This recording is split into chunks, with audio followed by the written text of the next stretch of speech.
नमस्कार, मैं doctor Navneet Sangwan. BCom part 1 EFM paper first business economics है। उसके लास्ट वीडियो में हम लोगों ने इलास्टिसिटी ऑफ डिमांड वाला चैप्टर कंप्लीट करा था। आज इस वीडियो में एक नया चैप्टर स्टार्ट करने जा रहा हूँ जिसका नाम है डिमांड फोरकास्टिंग, मांग पूर्वानुमान।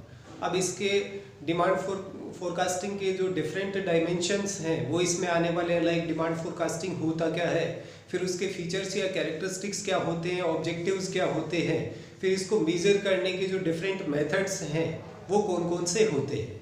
सिंपल वर्ड्स में डिमांड फोरकास्ट को हम डिफाइन करना चाहें it's a simple prediction about future demand और फ्यूचर सेल्स और pre estimation of future demand और फ्यूचर सेल्स, यानी भविष्य की जो मांग या विक्रय है उसका पहले से अनुमान लगा लेना मांग पूर्वानुमान होता है।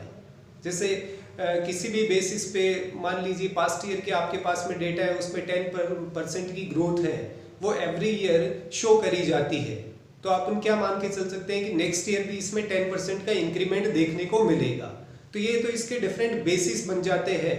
फ्यूचर की जो आफ्टर 1 मंथ भी हो सकता है, आफ्टर 6 मंथ्स भी हो सकता है, आफ्टर 1 ईयर भी हो सकता है, आफ्टर 5 ईयर्स भी हो सकता है।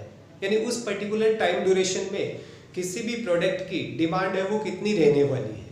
मेनली डिमांड फोरकास्टिंग है वो मैन्युफैक्चरिंग इंडस्ट्रीज होती हैं, जो निर्माणी उद्योग होते हैं, उनके लिए ज़्यादा रिक्वायर्ड होता है।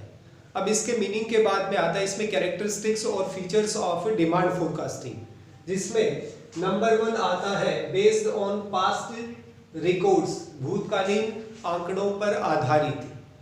हालांकि कई मेथड्स होते हैं, स्टैटिस्टिकल मेथड्स को छोड़ दिया जाए तो उस केस में फ्यूचर की डिमांड है वो सर्वे के थ्रू भी करी जा सकती है, उसमें पास्ट रिकॉर्ड की रिक्वायरमेंट नहीं होती। बट इन जनरल इंडस्ट्रीज में प्रीवियस ईयर्स के जो डेटा होते हैं उनको कंसिडर करते हुए फ्यूचर की डिमांड है उसको फोरकास्ट करा जाता है। तो पुराने जो रिकॉर्ड हैं, भूतकालीन आंकड़े हैं, वो एक आधार बन जाते हैं डिमांड फोरकास्टिंग करने के लिए। फिर सेकंड आता है सर्टेन टाइम पीरियड, निश्चित समयावधि। ये आ रहा है डिमांड फोरकास्टिंग के रेफरेंस में कि आप 1 महीने के लिए डिमांड फोरकास्टिंग कर रहे हैं या 6 मंथ्स के लिए कर रहे हैं या 1 ईयर के लिए कर रहे हैं, यानी एक सर्टेन टाइम ड्यूरेशन के लिए डिमांड फोरकास्ट है वो करा जाता है। फिर नेक्स्ट इसमें आता है बेसिस ऑफ फ्यूचर प्लानिंग, भावी नियोजन का आधार। किसी भी मैन्युफैक्चरिंग इंडस्ट्री में ये पता चल जाए कि नेक्स्ट ईयर में सेल्स या डिमांड कितने रहने वाली है उनके प्रोडक्ट की, तो डेफिनेटली वो उसी के अकॉर्डिंग फाइनेंशियल प्लानिंग कर पाते हैं, उसी के अकॉर्डिंग उनकी लेबर पॉलिसी है वो डिसाइड होती है, उसी के अकॉर्डिंग प्राइस है वो डिसाइड करी जाती है। तो फ्यूचर की जो प्लानिंग है उसका बेसिस बनता है डिमांड फोरकास्टिंग। फिर नेक्स्ट इसमें आता है फोरकास्ट ऑफ फ्यूचर सेल्स, या फ्यूचर सेल्स बोल दो या फिर इसे फ्यूचर की डिमांड बोला जा सकता है, यानी भावी विक्रय है, बिक्री है, उसका अनुमान लगाया जाता है डिमांड फोरकास्टिंग के थ्रू। फिर नेक्स्ट इसमें आता है मॉनेटरी एंड फिजिकल, मौद्रिक एवं भौतिक दोनों होते हैं ये। मॉनेटरी मींस जैसे 20 लाख रुपए की सेल्स होने वाली है, और फिजिकल मींस 1 लाख यूनिट्स हैं वो सेल आउट होनी है। तो डिमांड फोरकास्टिंग है वो दोनों ही टर्म में करी जाती है, यूनिट्स के रेफरेंस में भी और उसकी मॉनेटरी वैल्यू के रेफरेंस में भी। फिर नेक्स्ट आता है स्टैटिस्टिकल मेथड्स, सांख्यिकी पद्धतियां।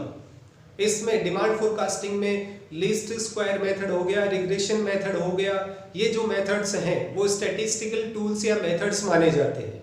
तो डिमांड फोरकास्टिंग में स्टैटिस्टिकल टूल्स या स्टैटिस्टिकल एनालिसिस है वो भी इंपॉर्टेंट रोल प्ले करता है। फिर नेक्स्ट आता है इसमें स्पेसिफिक और इकोनॉमी एज ए होल, विशिष्ट या संपूर्ण अर्थव्यवस्था। स्पेसिफिक होता है वो किसी फर्म के लिए या इंडिविजुअल कंपनी के लिए या एक पर्टिकुलर इंडस्ट्री के लिए होता है, और जितने भी प्रोडक्ट आते हैं उन सब के रेफरेंस में बात करा जाए, मींस एक पर्टिकुलर कंट्री की इकोनॉमी के रेफरेंस में डिमांड फोरकास्ट करी जाती है तो वो इकोनॉमी एज ए होल हो जाता है, एंड पर्टिकुलर इंडस्ट्री, फर्म या कंपनी के रेफरेंस में करा जाता है तो वो स्पेसिफिक डिमांड फोरकास्टिंग हो जाता है। तो ये कुछ कैरेक्टरिस्टिक्स या फीचर्स ऑफ डिमांड फोरकास्टिंग होते हैं। फिर डिमांड फोरकास्टिंग करनी क्यों पड़ती है या फिर उसके पर्पज क्या होते हैं, उसके ऑब्जेक्टिव्स क्या होते हैं। तो नेक्स्ट जो अपना हेडिंग आ रहा है वो ऑब्जेक्टिव्स ऑफ डिमांड फोरकास्टिंग, मांग पूर्वानुमान के क्या उद्देश्य होते हैं। अब उनको भी 2 कैटेगरी में डिवाइड करा है। एक तो शॉर्ट टर्म ऑब्जेक्टिव्स होते हैं, अल्पकालीन उद्देश्य, और दूसरे लॉन्ग टर्म ऑब्जेक्टिव्स जो दीर्घकालीन उद्देश्य बोला जाता है। इसमें नंबर 1 आता है फॉर प्रोडक्शन पॉलिसी, उत्पादन नीति निर्धारण के लिए। कोई भी कंपनी है उसमें प्रोडक्शन पॉलिसी में कई सारी चीजें आती हैं, जैसे रॉ मटेरियल कितना आपको रिक्वायर्ड है, फिर लेबर कितनी रिक्वायर्ड है, मशीन है उसको कितना यूटिलाइज करना पड़ेगा, डिमांड का आपको आइडिया है तो डेफिनेटली आप उसी के रेफरेंस में उतना ही प्रोडक्शन करते हैं। तो प्रोडक्शन पॉलिसी के लिए डिमांड फोरकास्ट है वो करा जाता है। सेकंड आता है फॉर रॉ मटेरियल। हालांकि ये पॉइंट मैंने पिछले वाले में भी इंक्लूड कर लिया था कि आपको पता है कि डिमांड नेक्स्ट ईयर इतनी रहने वाली है, एक सर्टेन यूनिट्स के या मॉनेटरी टर्म में आपको पता चल जाता है। तो फिर उसके लिए उसी प्रोपोर्शन में आप रॉ मटेरियल है उसकी सप्लाई को इंश्योर करते हैं कि उतना रॉ मटेरियल आपके पास में अवेलेबल होना चाहिए प्रोडक्शन करने के लिए। तो रॉ मटेरियल की रिक्वायरमेंट निकालने में भी डिमांड फोरकास्टिंग है वो इंपॉर्टेंट रोल प्ले करता है। फिर नेक्स्ट आता है सप्लाई ऑफ लेबर, श्रम की उपलब्धता। प्रोडक्शन के लिए आपके पास में आपने डिमांड फोरकास्ट भी कर लिया, रॉ मटेरियल भी आपके पास में आ जाता है। फिर फर्दर उसकी प्रोसेसिंग है वो आपकी लेबर के थ्रू होती है।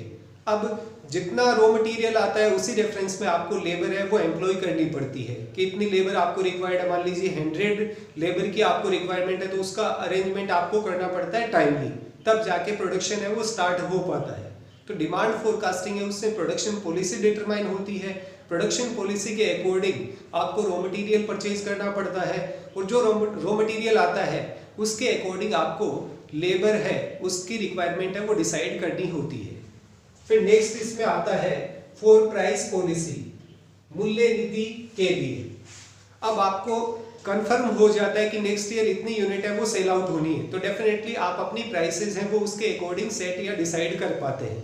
और प्राइसिंग इसलिए इंपॉर्टेंट हो जाता है कि कोई भी बिजनेस कंसर्न है वो प्रॉफिट सिक्योर करने के पर्पज से होता है। अगर आपकी एप्रोप्रिएट प्राइस है उस पे प्रोडक्ट को सेल आउट कर पाते हैं और कॉस्ट उससे कम है तो डेफिनेटली वहां पे आपको प्रॉफिट होता है। तो प्राइसिंग के लिए भी डिमांड फोरकास्टिंग है वो रिक्वायर्ड होता है। फिर नेक्स्ट इसमें आता है use of plant and machines, मशीनों एवं संयंत्रों के उपयोग के लिए। मशीन आपके पास में है, लेबर आपके पास में है, रॉ मटेरियल आपके पास में है, प्लांट आपके पास में है। फ्यूचर में डिमांड इंक्रीज हो रही है तो पहले तो आपको ये भी डिसाइड करना पड़ेगा कि नई मशीन की रिक्वायरमेंट है या एग्जिस्टिंग मशीन है उसी से काम चल जाएगा, या नए प्लांट की रिक्वायरमेंट है या एग्जिस्टिंग प्लांट से आप काम चला सकते हैं। तो मशीन को कितना यूटिलाइज करना है, कितनी शिफ्ट में उसको काम में लेना है, ये भी डिमांड फोरकास्टिंग पर डिपेंड करता है। तो मशीन के यूटिलाइजेशन और प्लांट कैपेसिटी के यूटिलाइजेशन के लिए भी डिमांड फोरकास्टिंग इंपॉर्टेंट होता है। फिर नेक्स्ट आता है फाइनेंशियल नीड्स, वित्तीय आवश्यकताएं। यहाँ पर जो बात हो रही है फाइनेंशियल नीड्स की वो शॉर्ट टर्म के लिए होती है, खास तौर से उसमें वर्किंग कैपिटल वाला पार्ट ज़्यादा आता है कि आपको इमीडिएटली लेबर को पेमेंट करना है या इमीडिएटली आपके रॉ मटेरियल सप्लायर को पेमेंट करना है या इमीडिएटली आपके इलेक्ट्रिसिटी पावर इन सब चीज़ों के वाटर के बिल हैं वो आपको पे करने हैं। उसके लिए आप फाइनेंशियल नीड्स हैं उनको निकाल पाते हैं क्योंकि पास्ट ईयर के डेटा आपके पास में होते हैं। पास्ट ईयर में कितना एक्सपेंडिचर इलेक्ट्रिसिटी पे हुआ, कितना एक्सपेंडिचर वाटर सप्लाई के लिए आपको करना पड़ा, कितना रॉ मटेरियल के सप्लायर को पे करना पड़ता है, उसी रेफरेंस में आप अपनी फाइनेंशियल नीड्स को डिमांड फोरकास्टिंग के अकॉर्डिंग एस्टिमेट कर पाते हैं। फिर नेक्स्ट आता है सेल्स टारगेट्स, विक्रय लक्ष्य। अब आपको आइडिया है कि आपके प्रोडक्ट की डिमांड है वो मार्केट में है बट उसे एक्चुअल में उसी सेल्स में कन्वर्ट करना है तो आपको सेल्स टारगेट्स हैं वो भी डिसाइड करने पड़ते हैं। फिर उसी के रेफरेंस में आपको सेल्स टीम या मार्केटिंग टीम्स हैं वो तैयार करनी होती है जो आपके प्रोडक्ट को आपके रिटेलर्स तक या कंज्यूमर्स तक पहुंचाने का काम करती है। तो डिमांड फोरकास्टिंग आपको सजेस्ट करती है कि फ्यूचर में बेटर डिमांड होनी है तो आपको सेल्स टीम है उसको स्ट्रेंथन करना पड़ेगा, उसमें नंबर ऑफ एम्प्लॉइज में भी आपको इंक्रीज करने पड़ जाए। तो सेल्स टारगेट डिसाइड करने में भी आपके डिमांड फोरकास्टिंग का इंपॉर्टेंट रोल देखने को मिलता है।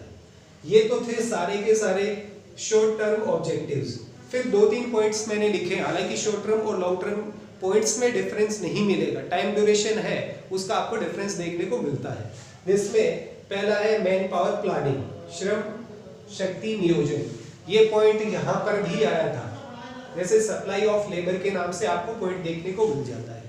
बट यहाँ पर ये ब्रॉडर सेंस में आ जाता है, वहाँ पे सिंपल लेबर था, यहाँ पे मैन पावर है। मीन्स आपके कंपनी या फर्म या इंडस्ट्री के एंटायर एम्प्लॉइज कितने रिक्वायर्ड आपको होंगे, सुपरविजन में कितने रिक्वायर्ड हैं, लोअर लेवल में कितने रिक्वायर्ड हैं, मिडिल लेवल में कितने रिक्वायर्ड हैं, टॉप लेवल में कितने एम्प्लॉइज की आपको रिक्वायरमेंट है, उन सब की प्लानिंग के लिए भी जो डिमांड फोरकास्टिंग है वो अपना एक इम्पोर्टेंट रोल प्ले करता है। फिर नेक्स्ट इसमें आता है प्रोडक्शन प्लानिंग।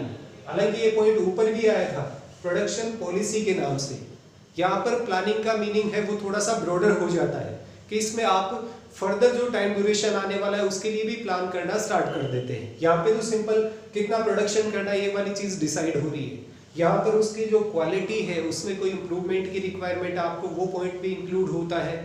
फिर फर्दर आप सेल्स कर पाएंगे ये आपने एस्टिमेशन कर लिया तो नेक्स्ट ईयर के लिए आप ऑलरेडी इसमें प्लान से वो बनाने स्टार्ट कर देते हैं। तो ये लॉन्ग टर्म के लिए और ये वाला पॉइंट है वो शॉर्ट टर्म के लिए होता है।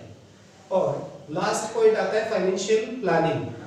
हालांकि ये पॉइंट इसमें भी आना था, फाइनेंशियल नीड के नाम से है और एक आपके फंड्स की रिक्वायरमेंट के रिगार्डिंग होता है। फाइनेंशियल प्लानिंग है वो आपकी एंटायर प्लांट की कैपेसिटी, आपकी कंपनी, उन सबके रेफरेंस में होती है, क्योंकि फाइनेंस एक बेसिक रिक्वायरमेंट है, उसके बाद में ही दूसरे टास्क हैं वो परफॉर्म करे जा सकते हैं। मान लीजिए प्लांट परचेज करना है, मशीन परचेज करनी है, लेबर को पेमेंट करना है, एम्प्लॉइज को पेमेंट करना है, रॉ मटेरियल सप्लायर्स को पेमेंट करना है, हर एक चीज में आपको फाइनेंस की रिक्वायरमेंट होती है।